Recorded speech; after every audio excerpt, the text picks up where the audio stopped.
अभय दुबे जी, आपके साथ आज शुरुआत करना चाहती हूं। दिखाइए अभय दुबे जी को, गौरव भाटिया जी को। अभय दुबे जी, आपके कपड़े पे या आप जिस कुर्सी पर बैठे हैं या जो मोबाइल आपने पकड़ा है, किसके पीछे लिखा है मेड इन चाइना? अगर है तो हमारे दर्शकों को जरूर दिखाइएगा। मैं आज हतप्रभ हूं।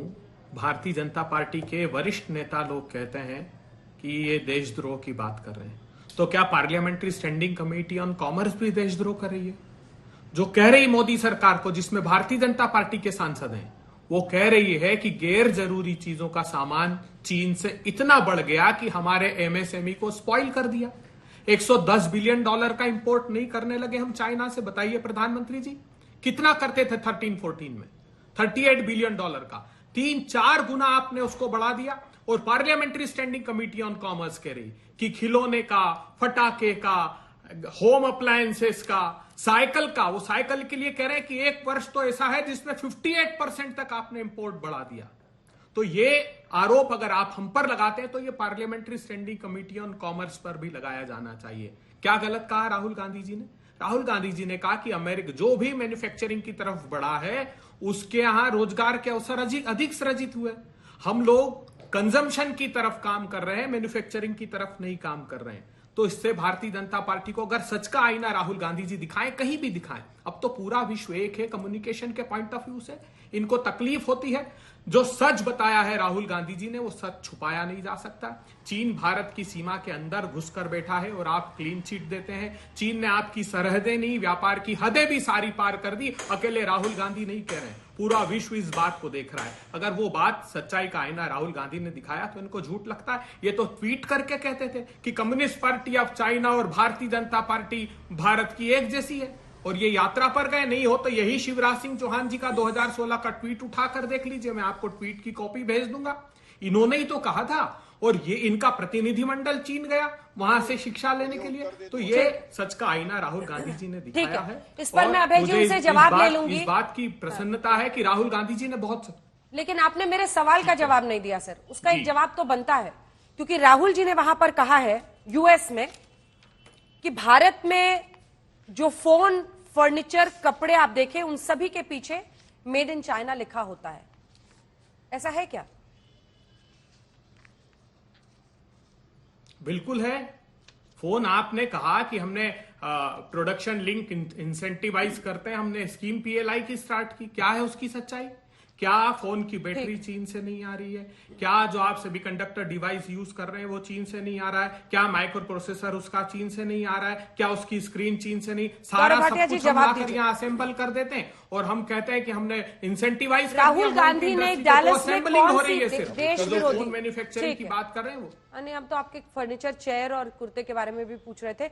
लेकिन गौरव जी, आप उनकी बात का जवाब दीजिएगा। वो कह रहे हैं बैटरी चाइना में बनती है। दूसरा उनका कहना है कि सवाल यह है कि राहुल गांधी ने डैलस में कौन सी देश विरोधी बात बोल दी, जो आपकी पार्टी के नेता सामने आकर कह रहे हैं कि कोई देशद्रोही कहा है ना उन्होंने।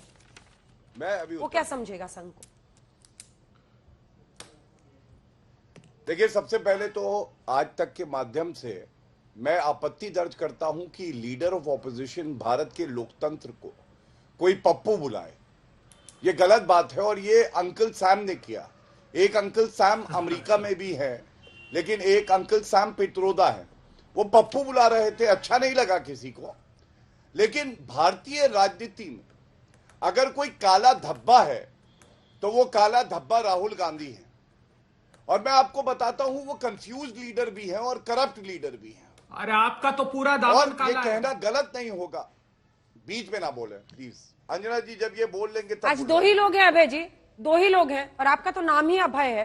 रुक जाइए, बारी बारी से।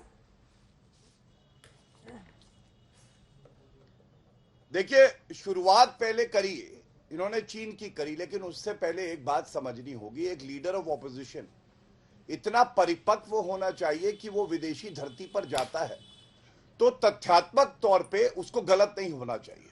दूसरी बात, भारत की छवि को वो निखार रहा है या उस पे काला धब्बा बन जाता है, ग्रहण बन जाता है, जैसे राहुल गांधी। अब मैं आपको कुछ आंकड़े देता हूं।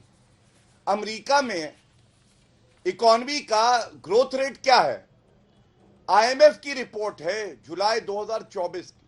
और ये आंकड़े देखिए, भारत की ग्रोथ रेट 2023 में 8.2%, अमेरिका की 2.5 मतलब 1/3 से भी कम, और चीन जिसका बीन हमेशा बजाते रहते हैं राहुल गांधी, उनकी ग्रोथ रेट 5.2%। 2024 में 7% भारत, अमेरिका 2.6% और चाइना 5%। तो सबसे पहले तो जिस भारत से आप आते हैं, जहां के एलओपी हैं, वहां का सम्मान करिए और देश को बताइए कि विपरीत परिस्थितियों में जब हर देश पर संकट आया है, उस वक्त भी भारत अग्रणी भूमिका निभा रहा है पूरे विश्व पटल पर, और ये श्री नरेंद्र मोदी जी का नेतृत्व है। दूसरी बात, आप जानते हैं राहुल गांधी अनर्गल बयान देते हैं विदेशी यात्राओं में। अंजना जी, इससे पहले भी उन्होंने एक बार कहा था कि अमेरिका और रूस को, यूके को हस्तक्षेप करना चाहिए हमारी जो लोकतंत्र है। तो ये पूछा जाएगा हमारी संप्रभुता का क्या? और चीन, आपने राहुल गांधी को कहते सुना है, वो कहते हैं भारत में लोकतंत्र खत्म है। तो मैं ये पूछना चाहता हूं, चीन की जो लोकतंत्र है उसके बारे में आपको पता नहीं है क्या? वहां पे उगर मुस्लिम हैं, लाखों की संख्या में गायब हो गए, कोई उफ नहीं कर पाया। हमारे यहाँ देखिए, वरिष्ठ संवैधानिक पदों पर भी मुसलमान हैं, सिख हैं, ईसाई हैं। ये हमारी डाइवर्सिटी है और इस विविधता में भी हमारी एकता है। दूसरा, लोकतंत्र, मोदी जी को रोज गाली देते हैं ये लोग, चौकीदार चोर है, सांप बिच्छू तेली, क्या क्या कहा है। आप एक बार चाइना के जो प्रीमियर है उनको गाली दे के देखिए, पता चलेगा भारत का लोकतंत्र कितना सहिष्णु और मजबूत है। तीसरी बात, आप मुझे बताइए, चीन में वहां के डिफेंस मिनिस्टर गायब हो जाते हैं अक्टूबर 2023 में, वहां के फॉरेन मिनिस्टर गायब हो जाते हैं, अली बाबा ग्रुप है उसका जो फाउंडर है जैक मा गायब हो जाता है। अब ऐसे चीन की आप तारीफ करते हैं और आप आलोचना करते हैं भारत की। लेकिन अब मैं सबसे बड़ी बात पे आता हूं, मैं एक भारतीय नागरिक होने के नाते ये जानना चाहता हूं, क्या राहुल गांधी सच में भारत से प्यार करते हैं या वो एक विषैले सांप है आस्तीन के? क्योंकि ये एमओयू है, ये चाइना से साइन किया है पार्टी टू पार्टी, जब कांग्रेस की सरकार थी। हम लोग हर डिबेट में ये बात उठाते हैं। अंजना जी, आप मुझे बताइए, हमें क्यों ये हक नहीं है जानने का कि इस एमओयू में क्या लिखा है ऐसा कि हर बार भारत को गाली देना और चीन का समर्थन करना। और चुनौती के साथ आज तक पे एक प्रश्न पूछता हूं, राहुल गांधी या सोनिया गांधी का 10 साल में एक भी वक्तव्य बताइए जिसमें चीन की आलोचना करी हो, बल्कि राहुल गांधी हमारी भारतीय सेना का मनोबल तोड़ते हैं और कहते हैं भारतीय सेना चीनी सेना से पिट गई। अब मेरा जो सवाल है वो पूछिए, एमओयू सार्वजनिक क्यों नहीं किया? और कोई भी वक्तव्य सोनिया गांधी का कि जो कह रहा है चीन गलत करता है हमारे साथ, ठीक है, पूछिए। अभय जी, मेरा प्रश्न आपसे 2 है। राहुल गांधी अक्सर विदेश जाकर चीन की प्रशंसा किसी ना किसी तरीके से जरूर करते हैं, अपने जब उनको इकोनॉमिक डेवलपमेंट की व्याख्या करनी हो, किसी न किसी बहाने से धीरे से चीन की प्रशंसा जरूर हो जाती है। तो चीन, जिसे आप ही कहते हैं दुश्मन देश है, चीन ने हमला किया हुआ है, चीन ने कब्जा किया हुआ है, उस चीन की प्रशंसा करने की वजह जरा समझा दीजिए कि उसकी प्रशंसा क्यों करते हैं। पहला इस प्रश्न का जवाब एक दे दीजिए, फिर अगले प्रश्न पे आओ। प्रशंसा क्यों? अंजना जी, पहले तो मैं ये कहना चाहता हूं कि हम जब भी सच्चाई की बीन बजाते हैं तो कई सारे विषैले सर्प सामने आ जाते हैं, डसने को तैयार रहते हैं। मैं नाम नहीं ले रहा हूं गौरव जी किसी का, संकेतात्मक रूप में बात कर रहा हूं जैसे आपने बात की। अंजना जी, वो नेता राहुल गांधी हैं जिन्होंने दृढ़ता से कहा प्रधानमंत्री जी को कि प्रधानमंत्री जी क्लीन चिट मत दीजिए। समझाइए ना सर, मुखरता से एकमात्र नेता था जिसने प्रशंसा समझाइए। अंजना जी, क्या सच नहीं है? क्या ये बात सच नहीं है कि हम चीन से बेतहाशा इंपोर्ट करने लगे हैं और सबसे बड़ा मैन्युफैक्चरिंग जो पूरे वर्ल्ड में कहीं हो रहा है, जो पहले अमेरिका में, जापान में, कोरिया में था, वो शिफ्ट हो गया चीन की तरफ। ये बात कह देना क्या गलत है बताइए? लेकिन दृढ़ता से अगर चीन के खिलाफ कोई एक बोला, सबसे बड़ा पक्ष 18 बार जिस प्रधानमंत्री ने चीन के प्रमुख के साथ झूला हो, गलबैया की हो, उसने क्लीन चिट दी चीन को।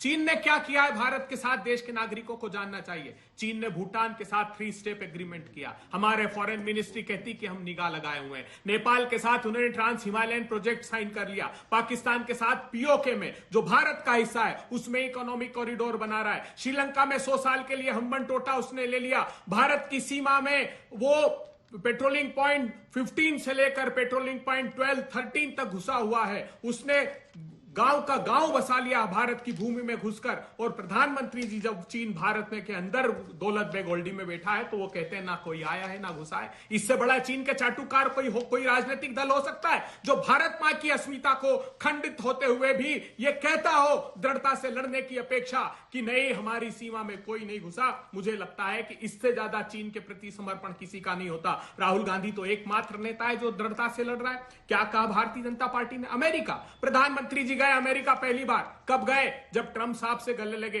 तो GSP, generalize system of preference, 1000 item duty free, हम $6.5 अरब का हम एक्सपोर्ट करते थे अमेरिका। क्या किया उसने? उसने पूरी ड्यूटी एग्जम्प्ट कर दी। उसने पेरिस कन्वेंशन से अपने आप को अलग कर दिया। बड़े ढिंडोरे पीटते थे कि हम ड्रोन, MQ-9 ड्रोन अमेरिका से क्यों रोकी थी सप्लाई उसकी, बताइए ना देश को। कनाडा में हमने एक आतंकवादी के खिलाफ अगर प्रहार किया तो अमेरिका ने हमारे खिलाफ अब ये प्रतिबंध लगाने का मानस बना दिया। आपके संबंध किस देश से बताइए? आप कहते हैं प्रधानमंत्री जी रशिया गए, क्रूड ऑयल आया, किसको फायदा मिला? 1 रुपया भी हमारे पेट्रोल डीजल का कम हुआ नहीं। लेकिन रिलायंस वहां से लेकर आता है, अपनी रिफाइनरी में रिफाइन करता है और यूरोपियन कंट्री को भेज देता है। हमको भारत विदेश यात्रा का प्रधानमंत्री जी को कोई लाभ नहीं मिला। और राहुल गांधी जी तो राष्ट्रभक्त हैं, गलत नहीं कहा। वो क्या ये तो लाभ आप लेके आ रहे लोग हैं जो प्रधानमंत्री विदेश की भूमि में जाकर हमारी भारत की आलोचना करते हैं। राहुल गांधी जी ने कभी नहीं गौरव जी, अब जवाब पार्टी की होगी। भारतीय जनता पार्टी भारत का प्रतिनिधि, भारत एक जवाब इस पर दीजिए, फिर हम अगले मुद्दे पर जाएंगे जो राहुल जी ने बोला है। लेकिन उससे पहले गौरव जी, उनका ये कहना है कि चीन अगर मैन्युफैक्चरिंग हब पूरे विश्व का बन गया है तो ये एक सच्चाई है, और राहुल गांधी अगर इसको बयान करते हैं तो इसमें कोई देशद्रोह और देश विरोधी बात नहीं है। वो उंगली उठा रहे कि आपने क्या हासिल किया अपने दौरों से। अंजना जी, आपकी बात का उत्तर मैं जरूर दूंगा और तथ्यों के आधार पे दूंगा, इधर उधर की बात नहीं करूंगा। लेकिन आज ये कहना गलत नहीं होगा, बालक बुद्धि ने फैला दिया है रायता, साफ करने में कोई नहीं कर रहा है सहायता। मैंने पहला मुद्दा कहा, एमओयू सार्वजनिक क्यों नहीं हुआ। देश ये देख ले कितनी भारत विरोधी पार्टी है कांग्रेस, कि आज तक उन्होंने अपना एमओयू सार्वजनिक नहीं किया, जो जानने का हक हर नागरिक का है। दूसरी बात, मैंने चुनौती दी, सोनिया गांधी का एक वक्तव्य चाइना की निंदा करते हुए पिछले 10 साल में नहीं बता पाए, तो ये माना जाएगा कि अगर राहुल गांधी का कपड़े नहीं दिल भी देखेंगे तो अंदर चाइना ही लिखा मिलेगा। अब जो इन्होंने मैन्युफैक्चरिंग की बात करी, मोदी जी का बता दो। चलो कि पिछले 10 मैंने तो राहुल जी का बताया, मोदी जी का एक वक्तव्य बता दो। शांत क्यों नहीं हो रहे, बताइए। सुन लीजिए, शांत हो जाए, एक सिंगल सेंटेंस, शांत हो जाए। आज आग लगी हुई है, अच्छा लग रहा है कांग्रेस हेडक्वार्टर से लेके अभय दुबे जी के दिल तक, यह अच्छा है, ठीक है। आस्तीन के सांपों को तो अगर आग की पीड़ा हो रही है, अच्छा है। बीच में मत बोलिए। कलर्ड चश्मा लगाने से आपको भारत की ताकत नहीं दिखाई देगी, चीन ही दिखाई देगा। अब सुनिए अंजना जी, आपने मैन्युफैक्चरिंग की बात की, सुनिए ना अभय जी, आपके बीच में उन्होंने नहीं बोला, वो सुन रहे थे। अब आप भी सुन लीजिए, उसके बाद उसका जवाब दे दीजिएगा। आप भी मौका ये तैयारी कर लीजिए, आप बता दीजिएगा देश को एक बार, क्योंकि एक ही वो एमओयू है जो कहते हैं कांग्रेस पार्टी और चाइना कम्युनिस्ट पार्टी के बीच में हुई है। आखिर वो एमओयू में क्या है वो आप बता दीजिए, देश को खत्म हो जाएगा ये फसाना। हर डिबेट में आते हैं गौरव भाटिया जी वही फोटो लेके। पूरी कीजिए आप गौरव जी अपनी बात, उसके बाद से वो जवाब देंगे।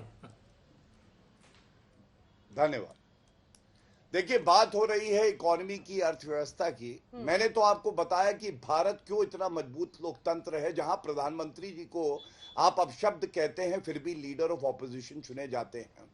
यहां पे जब भी सत्ता बदली है या चुनाव हुए हैं, उसके बाद कभी दंगा नहीं हुआ। अमेरिका में भी हुआ है और चीन में भी हम जानते हैं कैसी तानाशाही है। आप भारत को छोटा करके चीन की तारीफ करते हैं। हम आज 5वीं सबसे बड़ी अर्थव्यवस्था बने हैं, क्या ये एक बड़ी उपलब्धि नहीं है? और हम तीसरी बड़ी अर्थव्यवस्था बनेंगे और उसके बाद चीन को भी पछाड़ देंगे। ये मादा, ये ताकत अगर किसी में है तो भारत में है। और मैं एक बात और कहना चाहता हूं, 43,000 स्क्वायर किलोमीटर की जमीन भारत की, ये किसने दी चीन को? चाचा नेहरू, जवाहरलाल नेहरू। और उसके बाद हिंदी चीनी भाई भाई कह के इतनी बड़ी गलती करी। वो दस्तावेज दिखा देता हूं, ये जवाहरलाल नेहरू की चिट्ठी है मेरे हाथ में। जब भारत को यूनाइटेड नेशन सिक्योरिटी काउंसिल में सीट मिल रही थी तो जवाहरलाल नेहरू ने कहा कि हम इसलिए नहीं ले सकते क्योंकि चीन एक बड़ा देश है, और अगर चीन को यूनाइटेड नेशन सिक्योरिटी काउंसिल में सीट नहीं मिलेगी और भारत वो सीट ले लेता है तो ये नाइंसाफी होगी। आप बताइए जवाहरलाल नेहरू ने किससे नाइंसाफी करी थी? और अब मैन्युफैक्चरिंग की बात करता हूं। 5th लार्जेस्ट इकोनॉमी भारत है। मोबाइल प्रोड्यूसिंग कंट्रीज में 2nd नंबर पे भारत है। ऑटोमोबाइल में 3rd नंबर पे भारत है। 4th लार्जेस्ट हमारा स्टॉक एक्सचेंज है। और एक आपत्ति और दर्ज कर दूं अंजना जी, अगर आप मुझे समय दे। इन्होंने, राहुल गांधी ने एक बात कही कि India does not respect skilled person. जो लोग स्किल्ड होते हैं उनकी इज्जत हम नहीं करते हैं। ये राहुल गांधी और कांग्रेस पार्टी की कार्यशैली हो सकती है, हमारी नहीं। सीवी रमन साहब को भारत रत्न मिला, स्किल्ड थे ना। MS स्वामीनाथन जी साइंटिस्ट, भाजपा ने दिया। एग्रीकल्चरलिस्ट, हमने दिया। भूपेन हजारिका सिंगर, स्किल्ड थे ना, हमने भारत रत्न दिया। लता मंगेशकर जी 2001 में, हमने भारत रत्न दिया, स्किल्ड थी। और बताइए उस्ताद बिस्मिल्लाह खान, शहनाई वादक, हमने दिया। अरे राहुल गांधी को इतना कुछ दे दिया इस देश ने जिसके वो हकदार नहीं है, जिसके वो काबिल नहीं है। और ऐसे देश की आलोचना विदेशी भूमि पे करते हो, शर्म नहीं आती? चुल्लू भर पानी में डूब जाना चाहिए।